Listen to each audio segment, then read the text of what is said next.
Yes, what, Anna? Text me. Oh, you can hear in the Creole channel? Okay, perfect. That's because he's already in the Creole. Okay. Viking, Viking, can you say something now, please? I can't hear him. Hey, good evening, Got you. and welcome to Norwalk's Immigration Community Meeting.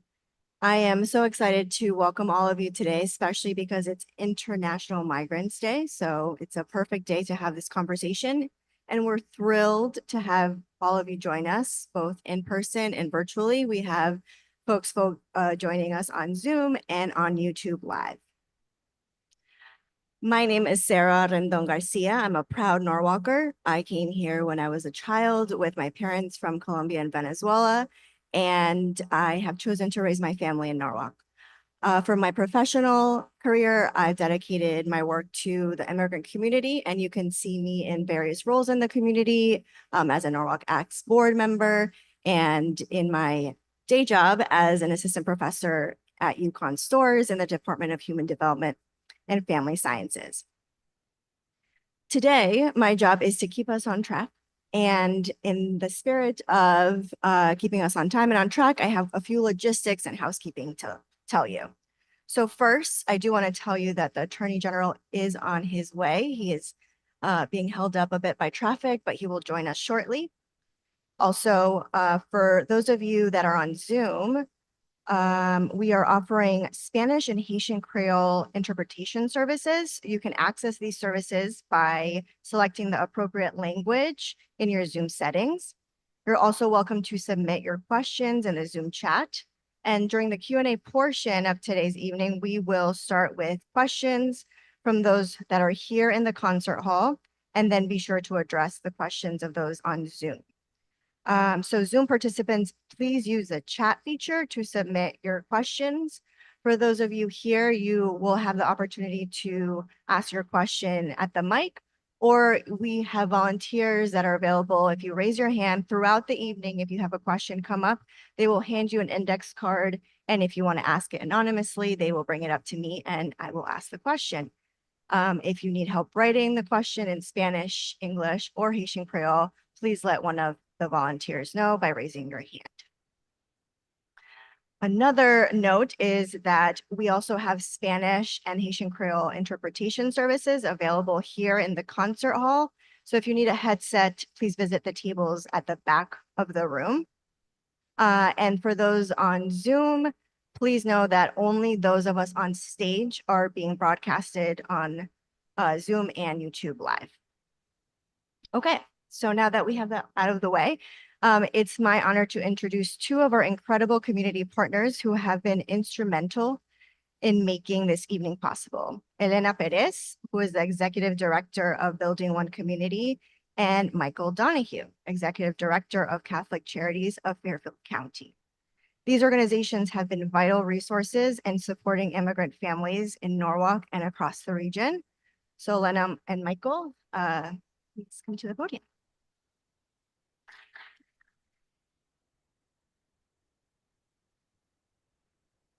Thank you so much, Sara, and thank you so much, all of you, for being here today. Buenas tardes a todos y gracias por estar aquí.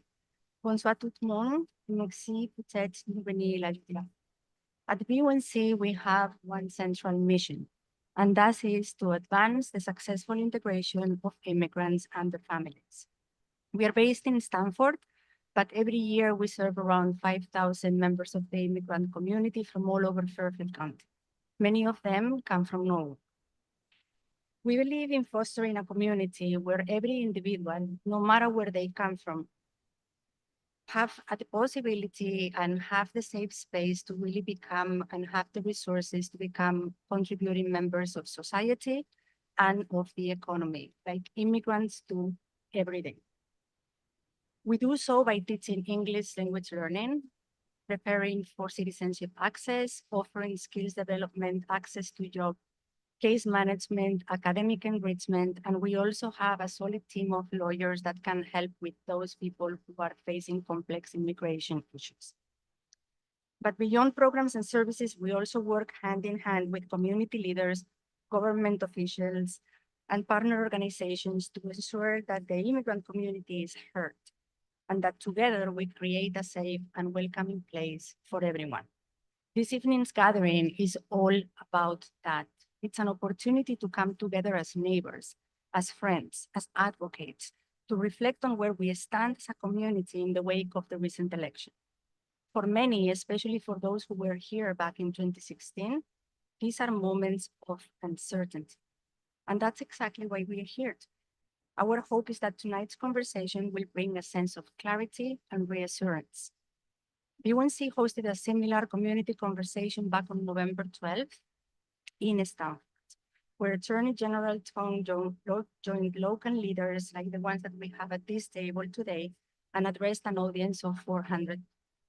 Their messages of unity, appreciation for the contributions of the immigrant community, and support were incredibly well received. We didn't have all the answers, but having everybody together was incredibly important. And I'm very happy that tonight here in Northwood, we're doing the same.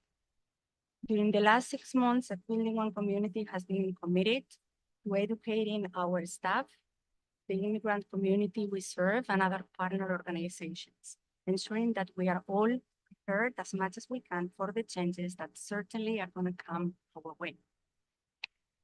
As part of the larger statewide initiative, B1C is also part of the steering committee, where we are representing 60 organizations at state level and keep working with government officials to make sure that we have a united front. During the coming months, education is the most important single thing we can do, and we will have the power to do. Knowing your rights, putting a family plan in place, and understanding how to stay out of trouble. At B1C, we have hosted a lot of in-person and online training opportunities for members of the immigrant community and as well for partner organizations. You can visit our website. We have a page with community resources where there is a schedule of trainings that are happening constantly. They are open for everyone. They are free. There are some in person, some online. And on that website as well, there are a lot of resources in English, in Spanish, Asian Creole. Know your rights, the red cards, family planning. Just go there and visit. And if you have any question, you can call us anytime. Serving the immigrant community and being a trusted resource for them is all and all we're going to continue to be. Thank you so much for being here. And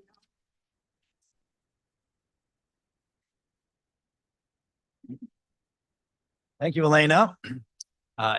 As mentioned, my name is Mike Donahue. I'm Executive Director of Catholic Charities of Fairfield County. Thank you all for being here today. It's a pleasure to see you all and to have all of you who are here with us on Zoom. So Catholic Charities of Fairfield County, our mission is to help the needy and the vulnerable of all faiths to permanently improve their lives. And we've been operating here in Norwalk and around Fairfield County and around the country for more than 100 years. And one of our key goals and missions has always been to welcome the newcomers in our country. So we're very pleased to be co-sponsors of this event today.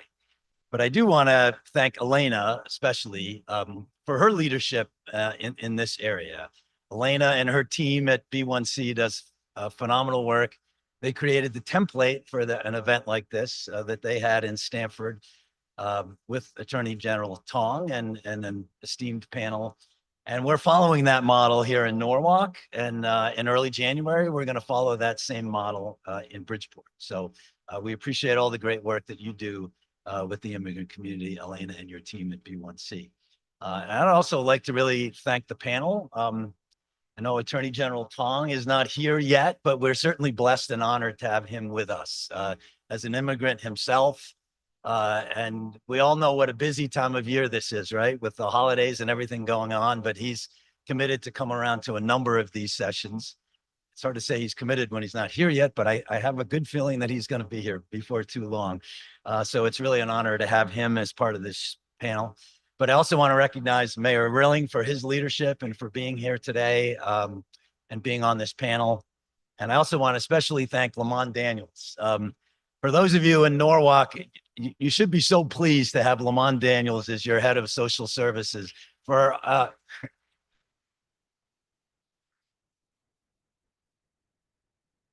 Lamont is a force and creates so much good. A lot of it happens behind the scenes, and he's never one to get a lot of credit for it. But those of us who provide social services in the city of Norwalk know the impact that you have every single day, Lamont, and we're really pleased to have you in that position and have the opportunity to work with you every day.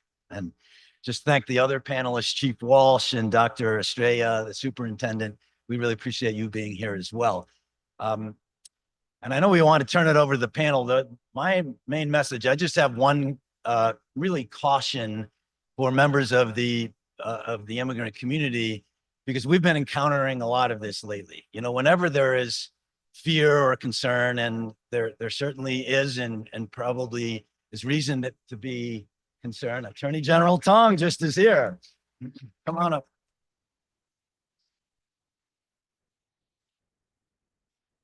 Attorney General, I just finished saying how blessed and honored we were to have you here to join us for this event. So thank you.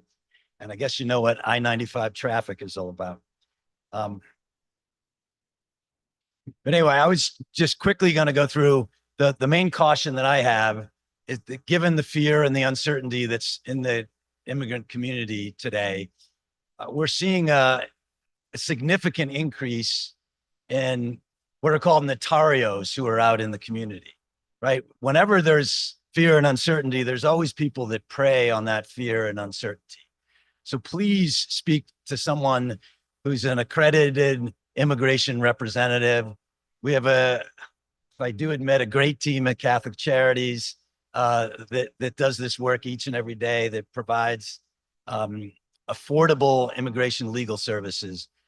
But there's a number of this notario folks that are out there that says, oh, I can get you citizenship before January 20th. And here, fill out all this fake paperwork and give me $5,000 and I will get you citizenship within 2 weeks.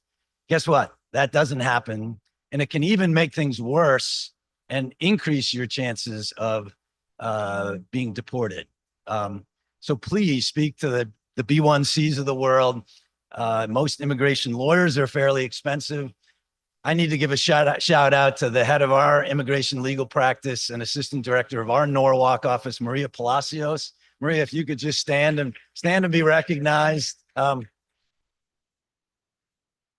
Maria came here to Norwalk when she was 6 years old. She's a Dreamer DACA recipient, but has really dedicated her whole professional career to helping other newcomers like herself here in the Norwalk office. And she's a rock star, and we're very pleased to have her on our team. But speak to someone like Maria who can really tell you, and sometimes the answer is not one that you want to hear. For there's not always a path to citizenship per the current immigration laws. But don't screw it up by doing something wrong with a notario. And please get help. We're right across the street at 120 East Ave, the Catholic Charities Immigration Legal Office. And Maria and her team would be happy to help. So can't have 1,000 people show up there tomorrow, but we are happy to be here to help and to sponsor this event. So I guess without any further ado, I'm going to turn it over to Sarah. All right, thank you, Michael and Elena. Tonight, as you can see, we're joined by distinguished leaders to address the challenges and misinformation surrounding immigration. So before we begin the Q&A session, each panelist will have 5 minutes for their opening remarks.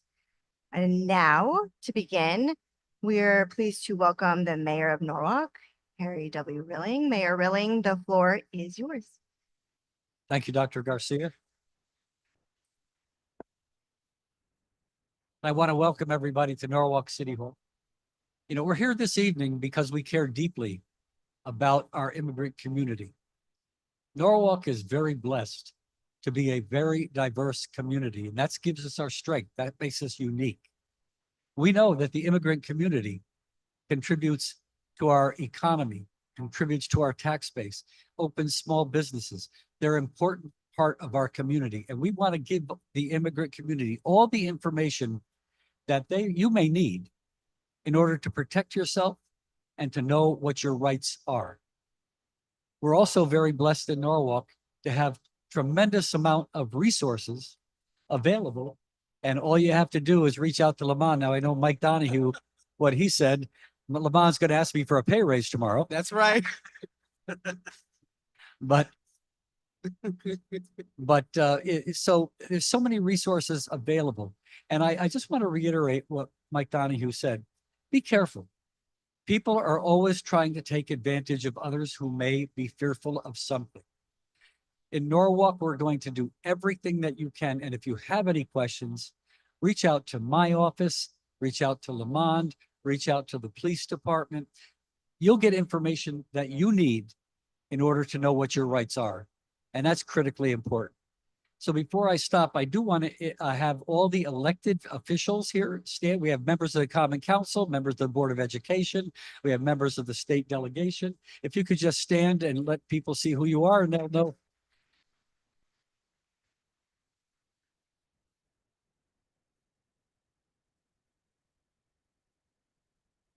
These people are elected and they're here on their time because they also care about you. They care about Norwalk. We all care about Norwalk. So again, thank you for being here and we'll do everything we can to work with you to help you in any way possible. Thank you. Thank you, Mayor Rilling. Next, we hear from Connecticut Attorney General William Tong to share his thoughts. Thank you, Sarah. And thank you, Mayor, for hosting us here tonight. Lamont, Lena, everybody for putting this together. And it's good to be with, right? It's good to be together. It's good to be with friends and neighbors and family. And to know that we're here for each other and we're going to take care of each other. We're gonna look after each other. I'm sorry I'm late. We had pressing business in Hartford, so thanks for stalling, Lamont, and giving me the opportunity to get here. Let me just share a few thoughts. There's obviously a lot to say on all these issues, and I want to leave some time for Q&A. I want to recognize my special counsel for civil rights, Janelle. Please stand up. She's an assistant attorney general and is leading all of our work on looking after each other and protecting our immigrant friends, family, community, our neighbors, our coworkers. Let me just start by saying this is really personal for a lot of us. I know it's personal for you, Mayor, and Lucia and your family. This isn't about other people, right, that are easy to compartmentalize and put over here. This is about us. And, you know, I remember I tell this story, some of you have heard it. When I was a kid growing up in West Hartford, Connecticut, I remember the first wave of refugees coming from Vietnam, Cambodia, and Laos. So all of a sudden, these kids showed up at school, and I was first grade, second grade, whatever it was. And I remember thinking to myself, as a Chinese American born in Hartford, Connecticut, I'm the son and grandson of immigrants, and these kids are refugees, and we're different, and maybe I'm better. And as I got older, I came to understand, why the hell was I born in Hartford Hospital in Hartford, Connecticut, of all places? It's because my grandparents and my parents ran for their lives. They ran from the Japanese, they ran from the communists. They did everything they could to seek shelter and safety and to build a new life for themselves, someplace completely far away from any place they would ever imagine being, in Hartford, Connecticut. And so it became very real for me that I'm not just the son and grandson of immigrants. I am nothing if not the son and grandson of refugees. And there is not much separating me and my experience from so many other people from then and today who share the same experience. And that's why it's really personal for me and personal for all of us. The immigrant families who now have a target on their backs, those are my people. right? And if life had just been 1 degree this way or that way, I would be in the very same boat that they are. And I think it's really important that all of us recognize that, take that with us into this work. There's gonna be a lot of questions tonight, I think, about the law and what the law says. Let me just try to do constitutional law in 60 seconds. This is the sovereign state of Connecticut, okay? Joined by our consent in a federation known as the United States of America, okay? But when we joined by our consent into the Union, Connecticut never gave up its fundamental rights and powers to decide how we are going to live as a state and as a people. That is true today, as true as it was 300 years ago. Okay. And in fact, as much as I abhor the Dobbs decision, which overturned Roe versus Wade, that's what Dobbs says, doesn't it? It says the states are primary in our union. The states make decisions. Major decisions are entrusted to the states, right? And in this state, we have decided that it is the policy and the law of the state of Connecticut, speaking as your attorney general, it is the policy and the law of the state of Connecticut to respect, honor, and protect immigrants and immigrant families, period, full stop.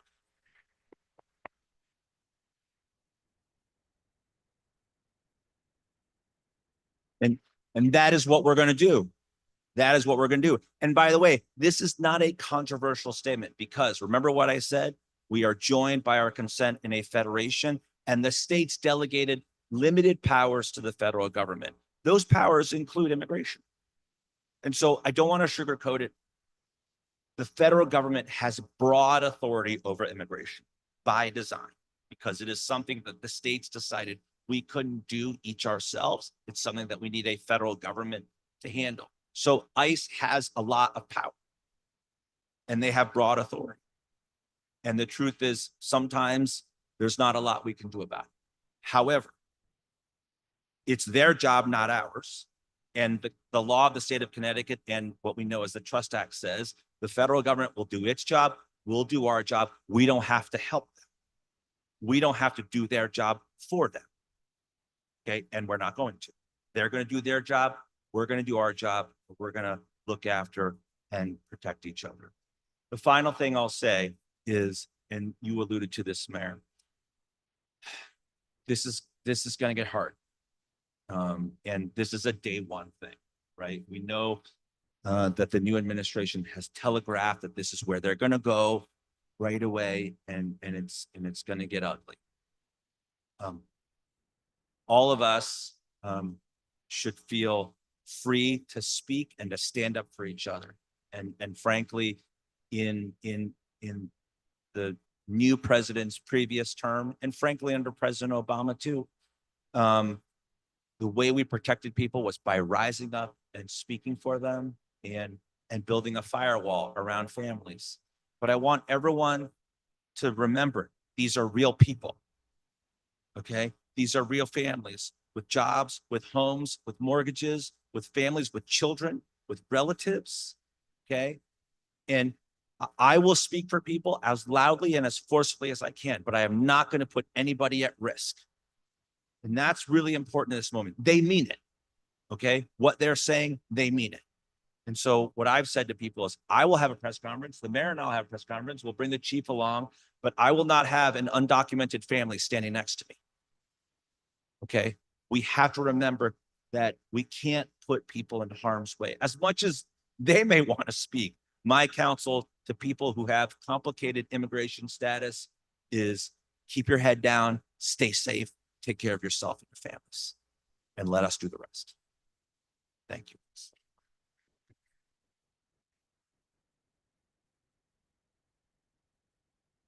Thank you. We're also joined today by Chief James Walsh, the Chief of Police of Norwalk. Chief Walsh, welcome.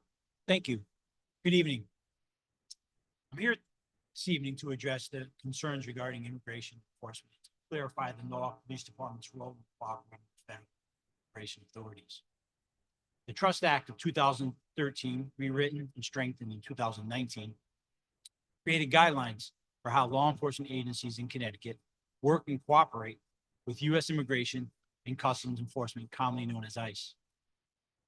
The Trust Act prohibits Connecticut law enforcement from cooperating, arresting, or detaining a person on a detainer unless three situations arise.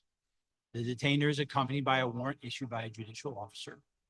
The individual has been convicted of a Class A or B felony, or the individual is identified as a possible match in the federal terrorist screening database. I'd like to clarify that Norwalk Police Department maintains a strong community outreach program with the immigrant community of Norwalk to address any concerns of them being victimized as a result of their status or being a victim of a crime. And we want to remind the immigrant community to continue to come to us if they think they've been a victim of a crime, as we are here to help. We hold ongoing community meetings with neighborhood organizers who advocate for those who may be afraid to address their criminal complaints, to have their voices heard and to receive justice if they feel they have. Thank you.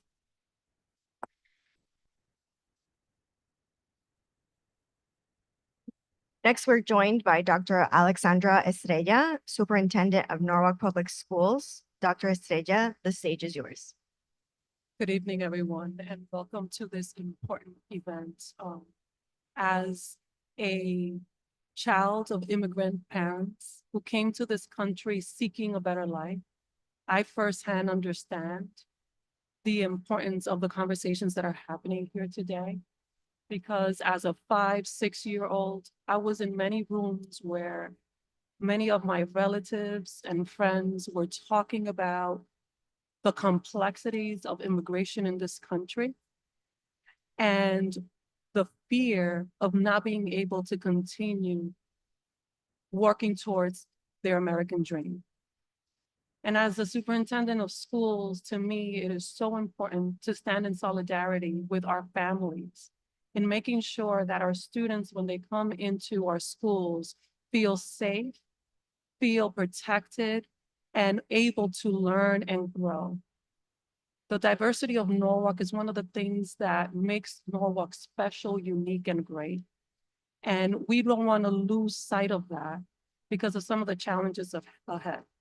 And to me, in partnership with all of my cabinet, as well as my school leaders, we are working together to strategize and develop plans of action to ensure that our students continue to feel supported, welcome, and that families feel comfortable as they have to come to us and receive guidance and support. Actually, today, I've been in conversation already with our district legal counsel, and we have talked about how we can develop professionally our principals, talk to our school safety teams in developing protocols to ensure that they know what actions they need to take, what guidance they need in terms of legislation and laws that they need to be aware so that they can continue to assure families, but also maintain order, safety, and security within our school buildings. And we will continue to monitor what is happening at the federal level and work alongside the state so that we can continue to do what's best for children, which is ensure that all of them receive an outstanding education within our Norwalk Public Schools.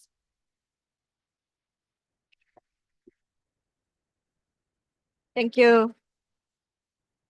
And last but not least, we have Lamond Daniels, the Chief of Community Services for the City of Norwalk. Thank you and good evening. It's so good to see everyone here. Thank you, Mayor, as this issue for allowing us to do this, and thank you, Attorney General Tong. So, as the Chief of Community Services for here of the City of Norwalk, I have the privilege of overseeing the Community Services Department dedicated to supporting the diverse community we have here in Norwalk. My role is simple. It's ensuring that City Hall remains safe, welcoming, and supportive for all of our residents who visit us upstairs in room 202. We are committed to treating every resident with dignity and respect, regardless of their immigration status, background, or circumstance.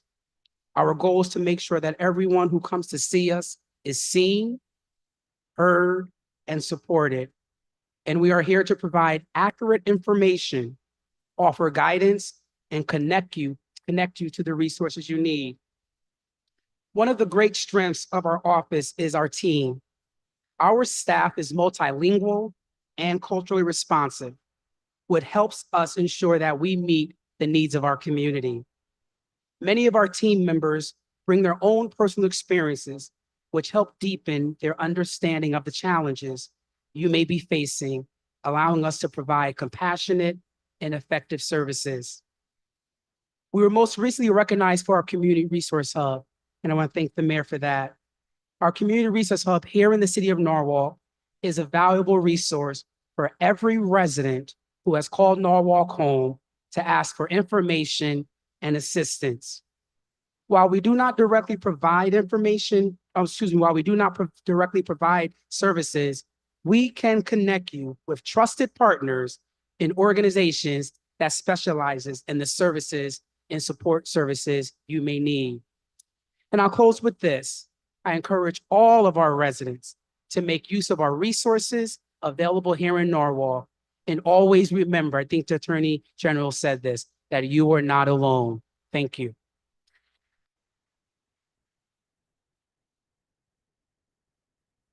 Thank you to all our panelists for your opening remarks. Now we'd like to open the floor to questions. We ask that everyone be respectful as we engage in this important conversation. And please keep in mind that we may not answer all questions tonight, as some things are still evolving.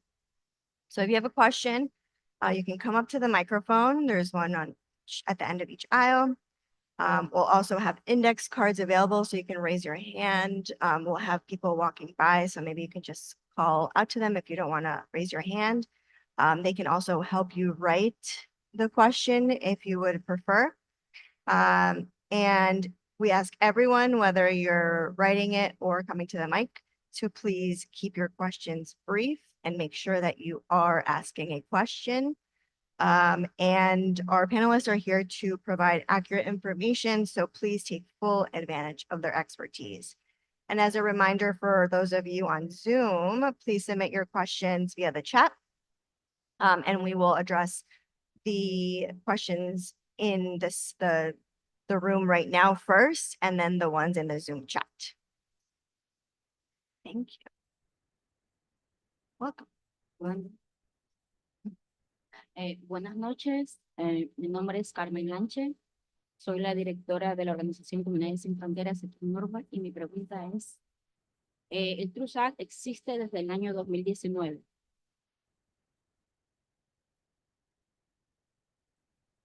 Y sabemos de que ustedes están diciendo de que la policía no colabora con ICE, pero nosotros como organización sabemos que sí dan información a ICE. You're saying that the police does not cooperate with ICE, but our organization knows that it does. Hemos tenido casos de familias que no han tenido ningún récord criminal, pero en sus viviendas, al cambiarse de domicilio, antes ahí habían vivido gente que sí tenía casos severos con la policía, pero al dar esa información de dirección, encuentran a la gente equivocada. We know of some cases of people who lived somewhere, they did not have a record and they moved, but then there were people who lived there who had records, so they find the wrong people.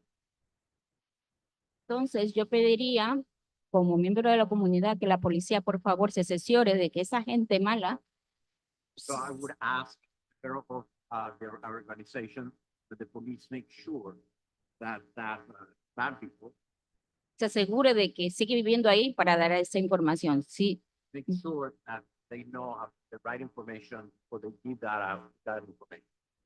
porque estamos viendo que familias están separadas porque están pagando justos por pecadores, como decimos los latinos, porque ya ahí en esa nueva vivienda hay una nueva familia, un nuevo hogar con hijos, y cuando llega ICE, al no encontrar a la otra persona, coge y se los lleva detenidos. Know that innocent people are paying for guilty people, because when ICE goes there, they think of people who don't have records. Entonces, eso es mi preocupación. Gracias. Wanna speak to that? Can you clarify? Oh, sure. Yeah, so me or her? You want me to? Sarah, go ahead. Okay. Oh, okay. So she's saying that in some cases, if people who have moved to places where previously someone who had a criminal record lived, that the new people that move in are then detained because they're the wrong identity. So she's requesting that better practices are followed in those cases. ¿Hay alguna pregunta que tiene específicamente? Lo que yo pregunté es, cuando dijo el policía de que cuando ellos dan información, cuando tienen casos criminales, ¿verdad? Ujú, Dan sí. información ahí. Ajá. Pero ¿qué pasa? No se cercioran de que ya no vive esa persona que tiene un caso criminal en esa dirección. Hay una nueva Oh, ya familia en esa entendí. dirección. Okay. Y cuando llegáis, coge I got it. y So la there's a detiene. little bit, it's similar but different. So you shared that you do not share information with ICE, except in those 3 cases that you said. And so there's been times where you're looking for someone who ICE is looking for them, and you do share information and where they live. And when you go to detain, you detain the wrong people because someone new lives in that place. So she's just wondering if better practices can be ensured so that that doesn't happen. We always verify. Yes, we always try to verify any information that we receive or give out in these circumstances. But it's always through an investigative process. Before anybody is detained, finally, we confirm identification, date of birth, name, based on any judicial order that is pending for them. We compare that with any identification that they have. So there's always an investigative process before anybody is arrested. Okay. Yes, exactly. Not every arrest, not Yes. in several years, there has been, Okay. I can't Or- recall any ICE incidents in the city of Norfolk have been active detainers or investigations. Okay, if the individuals that you detain by accident, if they don't have an ID on them, what's the process that's taken in those situations? We will not arrest if we can't verify Okay, in identity. thank you. Gracias por su pregunta. Do you have a Otra question? pregunta tengo Ah, con la permiso, señora Estrella. un momento, puede ir atrás de la línea, gracias. Hi, I'm Chair of the ESL Division at Norwalk Community College, so we're very excited about this panel. And please see us as your partners. Also, we have a lot of students with all different kinds of immigration statuses. Last time, during the last Trump administration, I think there were real restrictions as to whether ICE can come onto campus. What is your view of how the school campus? What are your recommendations for colleges to help protect the students?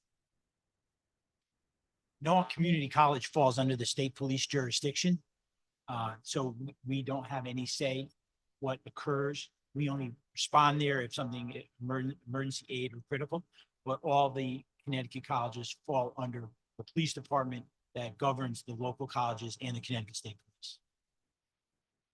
There's a lot of conversation about that right now. Here's the hard truth. These are public places, public spaces. And as I said before, Immigration and Customs Enforcement has broad authority and law enforcement authority over immigration. And I think you should expect ICE agents to be in public places like campuses that are open broadly to all of us.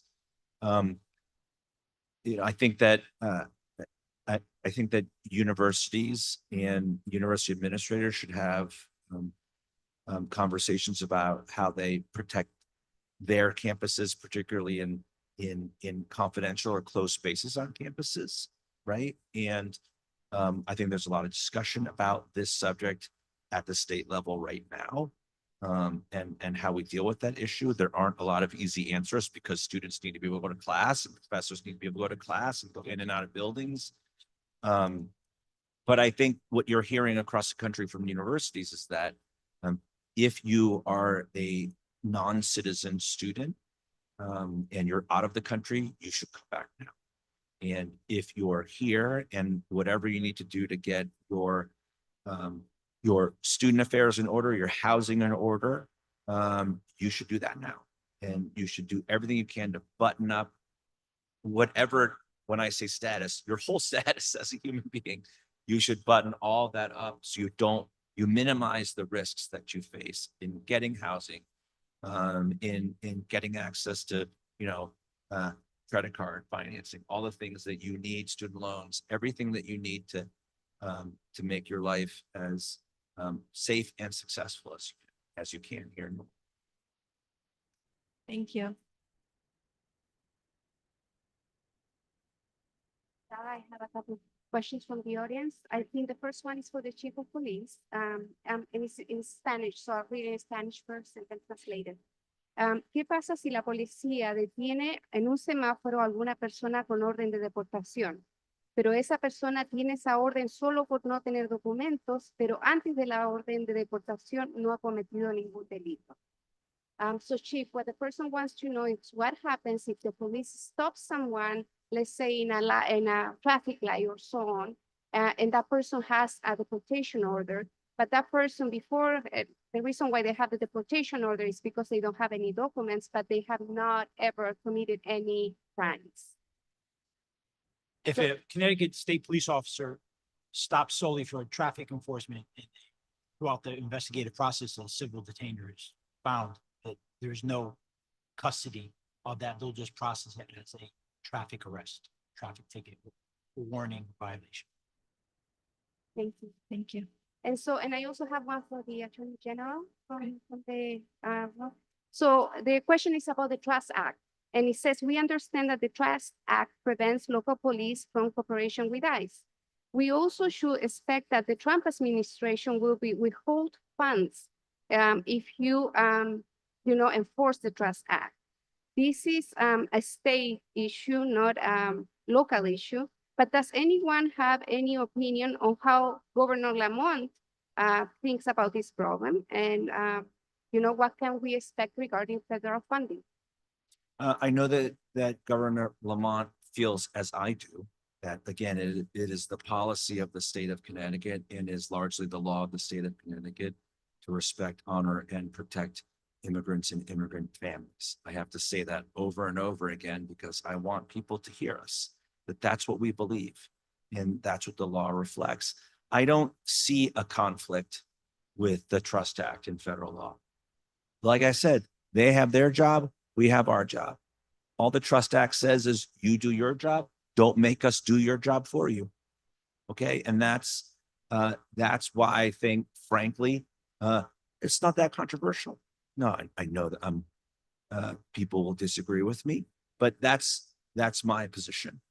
And I don't think there should be a reason why the new administration should deny grants and funding and social services and criminal justice funding to Connecticut. I'm not going to shadow box, right, and think about this situation or that situation, except to say that if they do try to deny funding because of a particular practice by us here in Connecticut, I suspect they will try the same thing in New York, in Maryland, in Illinois, in California. And my fellow attorneys general and I will be the first to take action and sue. We are not afraid to take action, to use all of our power and authority, not just to protect all of you, but the state and grants to which we are entitled.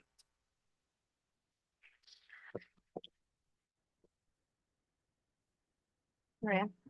So this is kind of like a follow-up question to what you just answered. Someone asked, how do you see the potential deportations being carried out? And what do you think the Trump administration will expect from you as the police and as the Attorney General? I don't think anybody can know, but I'm just going to give you my personal opinion. I think it's going to be rough. And I think it's going to be rough because, as I said before, it's not easy to take undocumented people and pull them out, put them off to the side, and just impact them and their lives. How do I know that? Because most immigrant families have mixed immigration status, right? You have under one roof someone who's undocumented, who has a green card, who's in the process, and their citizen children, like my house growing up. Okay. My dad had a complicated immigration history and was at one point out of status, undocumented. Okay. My mom was not. I was born an American born citizen on American soil. What's that called? Birthright citizenship. Okay. And people who are critical of that constitutional provision call children with birthright citizenship anchor babies. Guess what? They're talking about me. And they're talking about a lot of us, by the way, if you think about your families. And many of you have that, who have birthright citizenship. And so when you go after a quote unquote undocumented person, you're not just going after one member of the family, you're going after the whole family. And it's very disruptive. And Madam Superintendent, if I may use a little salty language, I said in Stanford, this shit is going to get real, right? When your fifth grader comes home and says, my friend's parents were picked up and detained. I don't know where they are. And guess what happens? That whole home, right, is impacted. That family unit blows up, and it carries over the next day into the classroom. And so I think that's going to be really ugly. Now, let me just add an additional thought. They're saying that they're going to focus on violent offenders, okay, and people that are not covered by the Trust Act, people who have committed A and B felonies. Nobody here wants to shield people who have committed A and B felonies, right? And if you committed a crime in the state of Connecticut, you should be investigated, prosecuted, and if appropriate, incarcerated. And if you committed an A and B felony and ICE picks you up, you're going to get deported. That's the law. I don't think anybody disagrees with that. We're going to continue to follow the law. Nobody is breaking the law. And any suggestion that by taking the position that we're taking, that we're breaking the law is wrong. Attorney General, just to clarify, when you say A and B crimes, can you? They're serious felonies, serious physical harm to people, rape, murder, sexual assault, A and B felonies. And there's another question from Zoom that I recognize we're going to prioritize all of you, but seems like a foundational question for the rest of the panel. How are we defining immigrants in this conversation? Who are we including in that umbrella? I think I'm including everybody, I said on the radio yesterday, I had a radio on a, fairly right-wing talk show, which I do from time to time. And I was getting a lot of heat about immigrants and those people and illegals, and they would just use what I think are pejorative terms. And I just had to stop them for a second and say, you mean the people in your everyday life that you depend on, right? They don't live in some fourth dimension. They're right here in front of you. When you go to the supermarket, right after to go pick up food, when you go to the dry cleaner, when you get your hair done, when you get your car fixed, when you go to a job site where somebody's building a building, right, in downtown Norwalk, immigrants, and by the way, undocumented people are everywhere. And I have said a couple of times, because sometimes you have to, look at the funny side of things or you'll cry. I've said America runs on two things: Dunkin' and undocumented workers. And that's just a fact. I can't change that. That's the truth. Thank you. I haven't forgotten about you. Let me give each person a turn. Hi, good night, everyone. First, I want to say thank you to all of you. I know many of you, and thank you for all of you to come here. And as an immigrant, I've been here for 11 years, and I came to this country not because was my dream. I came because I was flying, because after being a sexual trafficked, I get pregnant at the age of 15 years old. Thanks God, I met my husband. He brought me to this country, and that I now know like as my second home. And but that was not the luck for my child. I had to leave him behind when he was 4 years old. was no easy for me. But after all of that, I fight, and now he's with me. After 6 years waiting, we're still waiting for his green card. And now that's one of our fears, and not for only for me. It's the fear of my youngest son, who is citizen. And I was trying to explain him his situation because he doesn't have his green card like on his hand right now. And he's like, Mom, what is gonna happen if they got my brother and they send him back? And I'm like, I try to calm him and says, don't think about it. Just pray to God, and God is gonna protect him.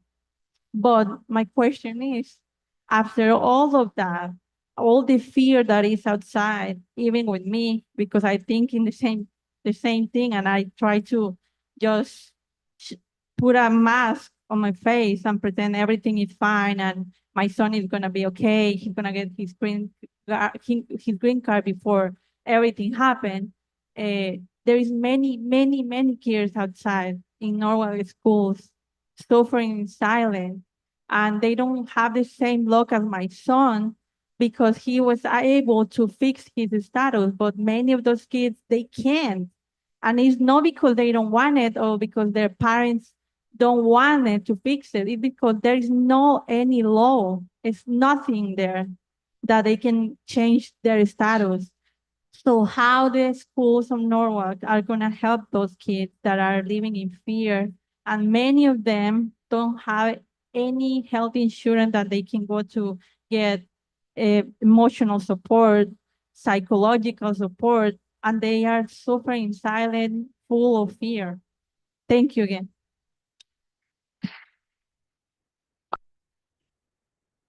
So there's a number of things that we're doing as a school district. We are in partnership with Norwalk Community Health Center that is offering free healthcare services for all of our students across the district.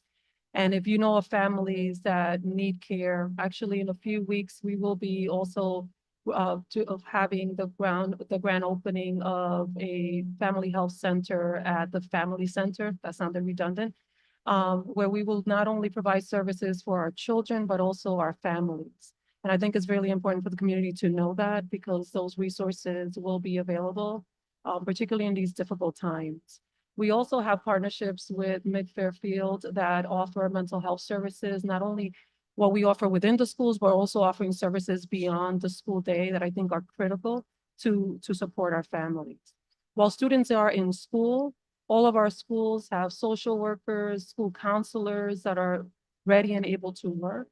This afternoon, I was actually in conversation with two of my principals that were talking about some of the emotional distress that is happening within our community and how our families are coming to us for guidance, support, because they feel they have no one else to lean on.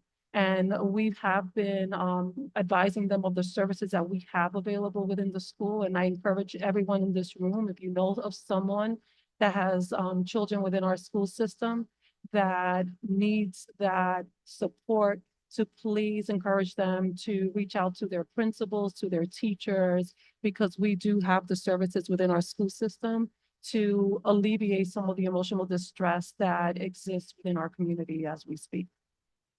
Thank you. We've been waiting for a while. Hi, panel. Thank you so much for being here. My name is Sarah Malhotra, Rowan Center, Sexual Assault Crisis Agency. So we also offer like crisis counseling, free crisis counseling, no matter what people's status. So if anyone needs anything, but we are also the ones that respond to the hospital. So Stanford Greenwich Norwalk Hospital, when anyone needs a safe kit. So my question, I have a few kind of logistical questions, and I can understand that you might not have the answers to them. Does HIPAA protect undocumented folks? So like, let's say ICE shows up at the hospital while someone is getting a kit done. If the doctor or nurse knows that they are undocumented, does HIPAA protect them from having to disclose that to ICE? So I'm not gonna provide legal advice on the fly. Sure. But my general sense is that, those laws all still do apply. Okay. And that people should expect to be protected by them. But, okay, I think you should all assume that if ICE and the federal government are aggressive in their enforcement, and I expect them to be, that they will try to get information wherever they can. So if you work for a healthcare provider, for example, you should consult with your lawyers now so that you know what your answer is going to be and how you're going to handle that situation. It's true about Norwalk Public Schools. It's true about the city of Norwalk. It's true about the tax collector. Everyone should be having those conversations now. Thank you. This is a community conversation as well. So I know we have a lot of leaders from our community and I don't want to call you out, but if you have particular knowledge to answer some of these questions and you want to share on the mic or even on an index card, please do. Yeah, we would love to know trainings and stuff, if that makes sense. Like, we would love to be, prepared. We definitely want to make sure we're doing everything we can for our victims and no matter what people's status. I'm sorry, I didn't. As far as Husky goes, I know some folks, undocumented folks also use Husky. Do you believe that will still be protected, or that might also be something that is possibly a vulnerability for people? I expect the state of Connecticut is going to take care of people and provide healthcare. I really appreciate that. Thank you so much. This is first. And if I could just add, I mean, good to see you. I want to encourage those that are here, those that are watching. If these issues come up, let us know. That's why we're here. You have partners, as I pointed out, you're not alone. Hey, city, hey, district, this happened. And then we are committed. We have a team to help you figure that out. Gracias por esperar. Try again. Siri, quiet. El TRUSAC dice de que los lugares sensibles donde no se puede meter ICE para deportar son las iglesias, hospitales, escuelas. Are you talking to Mike, please? TRUSAC says that the safe places where ICE cannot get in are hospitals, schools, and churches. Universidades, Universities. pero recientemente Donald Trump en una entrevista esta semana dijo que no va a respetar esos lugares sensibles. But recently, on an interview, Donald Trump says that he's not going to respect those sensible places. Y que va a usar a los militares para deportar a la mayor cantidad posible de personas. That he's going to use the military to deport the biggest quantity of people possible. Mi pregunta es, ¿la ciudad o el estado está preparado para hacer respetar todas las leyes del TRUST Act? My question is, the city is prepared to make the Trust Act to be respected on all its laws and entitlements. Well, I mentioned earlier, the Trust Act is very specific on the things that the police department can get involved with. Now, I know Chief Walsh is very dedicated to making sure that his officers follow the Trust Act. We do not offer information to Immigration and Customs Enforcement. There are 3 things that would trigger that, and that's the only time. Thank you. And also, if we started to receive intelligence that that was occurring or about to occur in Norwalk, I do believe that the state of Connecticut would step in and protect our local communities through legislation suits. Thank you. Good evening, everyone. My name is Yesenia Paredes, and I'm the principal at Silvermine Dual Language School in Norwalk. And I concur with what Dr. Shreya was just saying about our conversation this afternoon, which triggered me being here this evening. The last few weeks have been very difficult at Silvermine, so I'll start by saying that. As the climate increase and our families have become increasingly scared to come to school and even send their children to school, and hoping that I'm able to provide them with the answers that they need to know that they are safe.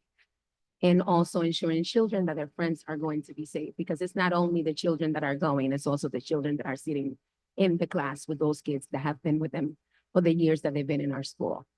Another issue that we continue to have, and I'm not sure how to support my families, is the increasing, I guess, just this to chase from landlords in our town, adding clause to some of the lease that our families are getting, especially when they don't have documents, and adding small clause at the end saying that your moving day is on the 1st. And if you're not there on the 1st, then you're not able to move in. We know that once you start paying rent on the 1st, that's your apartment. So we have families who've life savings, and I say life savings because to pay for 3 months of rent, or security is a lot of money, are losing everything. And we have tried to support, but who do they speak to in the event that they are not documented? Who do we send them to, and how do we support our families? And because there's just a lot going on. Can I add, because there's a Zoom question related. Thank you. Thank you. This is specifically to the mayor and police, but anyone can answer. What is the city's commitment to regulate housing and ensure that illegal housing is stopped in light of landlord abuse against immigrants and substandard housing? Yeah, I'll start by, thank you, great question. Again, I'm speaking to you all here, but I'm also speaking to those that are watching because this will be posted and maintained on the city's website.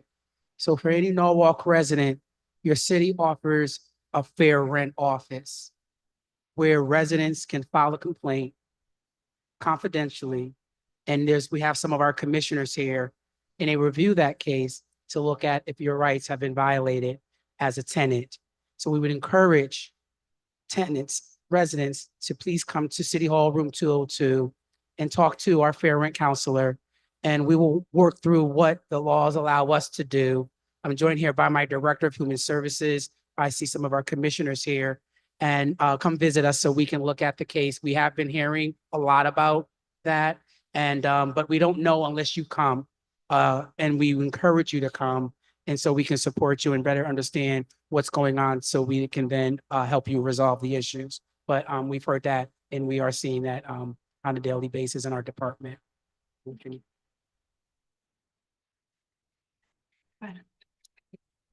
My question is directed towards Attorney General. If an individual has an existing state license, whether it's a business or even driver's license, can the new administration take the benefit or license away upon renewal? I don't think so. That doesn't mean they won't try. Folks, let me just try to make something clear. I know it's hard to operate in a vacuum of information. We don't know what's going to happen. And that's the honest truth. We don't know how they're going to approach it. We don't know powers they're going to exercise. Somebody talked about the military. Well, you don't just call up the military. You have to do it a specific way, in specific circumstances, and it depends on how they plan to do that, if they do it at all.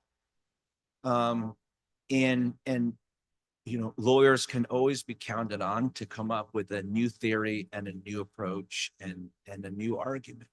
So I get the need to get clear, what we call bright line legal guidance. Okay, you want the answer. I do too. Sometimes, most times, what we try to do is give you the best answer we can give you based on the information that we have right now. But that could change because circumstances change, because the law changes. As I see it now, there's no authority for the federal government to come to Connecticut, right, and to rescind a license issued by the sovereign state of Connecticut or its political subdivision, the city of Norwalk. They have no power to do that. Could they come up with some argument that they do? I don't know, maybe, but that's my position. Appreciate it. Thank you so much. I have a couple of statements from organizations helping in the community, and then I have a question. I mean, I have many questions. This side here has been very active. Yeah. Thank you, everyone. So the first thing I wanted to mention is a message from Tabitha Sodeko, who is on the back there. She's one of the leaders of the steering committee here in the state of Connecticut. And she wanted people to know that the statewide collective is working closely with the governor's office regarding data security for Husky data for undocumented immigrants. So those immigrants that get Husky. Connecticut actually has pretty strong data protection laws, and many advocates are working on this issue also for drive-only licenses. So that's one thing. The other thing is that we recognize that here we have a lot of community organizations that are worried about what to do, how to have procedures in their places. So together with Lamont and Building One Community and other organizations will be working to put together a training for the community agencies in Norwalk to make sure that people understand what they can do and so on. So we did it in Stanford, we'll move it to Norwalk. And we will be doing it in Norwalk as well. Uh-huh, yes, absolutely. So I have a question for the superintendent, and it says the following. Our teachers are the ones in direct contact with the students, with immigrant students daily. Will the teachers receive training or guidelines to help the students? When? This is especially important at the high school with unaccompanied minors. They are already asking. And also says there are no sufficient designated bilingual support staff for these students, and the teachers need guidance. So we are in the process, like I said earlier, we started engaging our legal counsel, making sure that protocols and systems that we're putting in place to support our school leaders are effective and aligned to current legal guidelines, because we know we have uncertainties in terms of what will happen after January 20th. So we are focused on training our school leaders, who in turn will work with our teachers and other personnel to follow along in terms of the protocols we put in place. But most importantly, working with our school counselors and social workers to support teachers in the classroom around the social emotional concerns that have been arising across the district at large. In terms of bilingual services are in a shortage area across the state, I think the nation. So we are always actively recruiting personnel. But I think at this point, we have a substantive number of people servicing our bilingual programs and are engaging in effective practices. Our biggest challenge right now is making sure that they obtain the supports from our guidance team, so that not only are they providing the academic, but also supporting the social emotional. So I apologize. I was late. Now I have to go because they need me in Stanford. Let me just say again, thank you to Building One Community. Thank you to the city of Norwalk. Thank you to all of our friends and family and neighbors for being a part of this conversation. And thank you for being there for each other. Final piece of advice. Let's not wait for stuff to happen. Now is the time to get ready. Okay. I will tell you, as your attorney general, I've been working on this with my fellow attorneys general for more than a year for this very situation. We don't know what's going to happen, but we will not be flat-footed. We have to be ready. So what does that mean for you? That means if you have a specific concern about Norwalk, you should talk to Lamont, right? Or I would start with Lamont, right? And sorry, Lamont, I just threw you under the bus. Thanks, Attorney General. Yeah. But absolutely. Or anybody here, who's competent to answer your question because it's their subject matter. That's right. Area, you should reach out, and all of us are ready to have a conversation and help with the planning. The second thing is you and community groups should have your phone numbers and your phone call tree ready to go. If something happens to somebody in your neighborhood, you're not freaking out. What do we do now? This is my first call, my second call, my third call. Okay. If you're a neighborhood organization or a community organization, you need to have your pro bono lawyers ready to go. You need to have a list of lawyers who are going to help you for no money. I know that's hard, but you need to get out there and find people that represent people that are going to need help. And as always, I'm here. If you need anything from us, please reach out. We're happy to partner with you. Happy holidays, everybody. All right, we've been waiting very patiently. We have, depending on how brief it is, we have time for one or two more questions. Go ahead. I want to say a quick thank you to everybody for putting this together.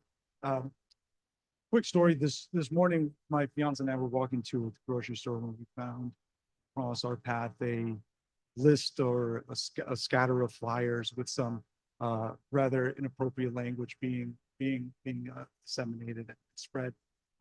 We saw that there was a press conference or a meeting or a release saying that those incidents were being investigated. And my question is really two parts. We can expect, many are expecting these types of incidents to increase with the incoming administration. And the question really is, how is Norwalk preparing to handle an increase in these types of I don't want to say small incidents, but rather, an increase in incidents overall, maybe not directed to one person, but maybe to the community. How's the city of Norwalk going to be prepared to investigate these and handle these? And two, what tips or protocols should the folks of Norwalk take to feel safe to report these and not feel retaliation as a result of, again, the incoming administration? That's a really good question. One thing that has been stressed here several times tonight, you are not alone. I can talk until I'm blue in the face, but I can't convince you. If you're fearful of contacting City Hall or the police department, Lamont Daniels or somebody at the school, you're not going to have a problem if you reach out with the fact that you need information and you need support. That's, a lot of people are maybe victims of a crime and they won't go to the police department because they're afraid. We need to dispel that. We need to make sure that that doesn't happen. And the city of Norwalk stands by. We're here to help you in any way we possibly can. And I don't know which some of those things may happen. Nobody knows right now what the potential is for ICE to be walking through the streets or whatever. I would hope that a lot of this is embellished, but you need to be safe, you need to be comfortable, but you need to make sure that if you need help, you seek help. Because the worst thing in the world to do is not come to the police department, come to the city, or come to Lamont. Lamont has a wealth of organizations that work together that have so many resources for you.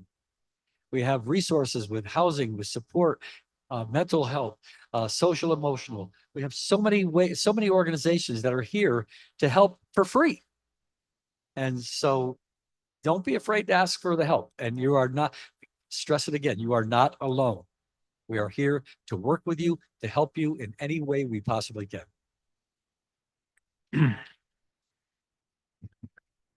Sir, in response to today's investigation, we did open a hate incident investigation.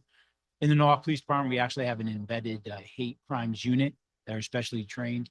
Within hours, we had made contact with the Connecticut State Police Hate Crimes Unit, the ADL, and the FBI. Our full detective bureau, once notified, was out here canvassing the whole area. It appears that a lot of the flyers were centered in this area. We are canvassing cameras, doing door knocks to see what people saw. We've narrowed the time down. The investigation is continuing, but rest assured, the Norwalk Police Department is fully prepared to investigate hate crimes and hate incidents in the city. Okay. Thank you. Before we close, 2 minutes. Hello, my name is Alvaro Huerta. I just wanted to follow up for the questions that were directed to our superintendent about the mental health services that are available.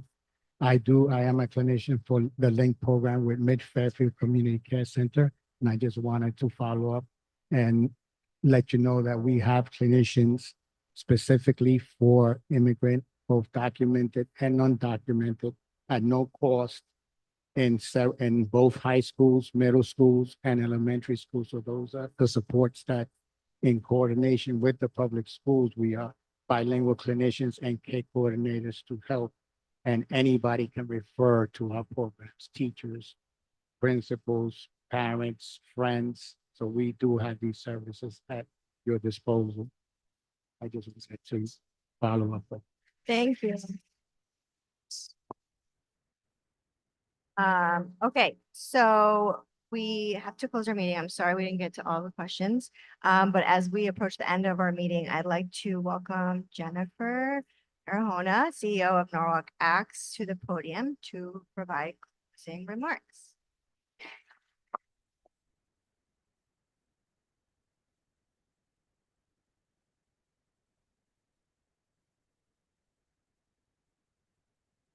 Good evening, Jennifer Barahona, as Sarah said, CEO of Norwalk Acts. It's my honor to close this out this evening. Norwalk Acts is a collective impact partnership that's dedicated to bringing together cross-sector partners to really look to common solutions to help our youth cradle to career. And this is no different, as you saw tonight, and it was evidenced here on the stage that Norwalk has such a rich culture of collaboration, and that was on full display tonight and will continue. I want to thank Sarah for her wonderful role moderating this evening. I have known Sarah since she was a teenager, and she is such an asset to this community. And she and so many on this stage, the Attorney General, Dr. Estrella, so many of you in the audience, are the prime examples of how enriched our community is by immigrants such as yourselves. I want to thank the panelists, Attorney General, who I know had to leave early, but B1C and Catholic Charities are such extraordinary organizations. Thank you for putting this on this evening. We've often said we wish we could just pick up B1C and replicate it right here in all its form in Norwalk. And Norwalk Acts is proud to be a partner and sponsor with you here this evening. Thank you to the other panelists and the audience members, Laura and others who shared so vulnerably and personally how this impacts you. And Attorney General was right. This is personal for so many of us. Myself included. I am the proud daughter-in-law of immigrants from El Salvador 50 years ago, but I'm also from immigrants who came here to escape religious persecution in England from 1639. And I think we forget that this has been going on for hundreds of years. And so just because I'm an Anglo-American doesn't mean that at one point my people were not immigrants to this country. And so we forget that very few of us can claim ourselves as indigenous to this country, and that we need to remember that and support those who are being persecuted now. I want to point out the resources that were in the lobby in the beginning, in the entry of City Hall, and encourage you to share those. I think Attorney General was mentioning a few minutes ago, this idea of kind of trusted resources. We saw this working in partnership with Lamond when COVID hit, that there was a lot of skepticism about where people were getting information. And once we brought in community members, trusted community members from the resource to go door to door and to talk with families, we saw an uptick in those seeking food, from getting resources for their children, for school, for seeking vaccines and healthcare. And so this is the same. It's really incumbent upon all of us to help spread and share the information and the knowledge that we have deep into communities so that those trusted messengers can be supporting the folks that need it the most. So I think, as was mentioned several times, we don't have all the answers, but we are a community that comes together, and we're going to support one another through this really difficult time. And thank you all for coming out this evening on a rainy evening. I wish you all a safe journey home, and make sure you're taking advantage of the resources that were mentioned this evening, and best wishes for peaceful holidays, whatever you celebrate, and into the new year.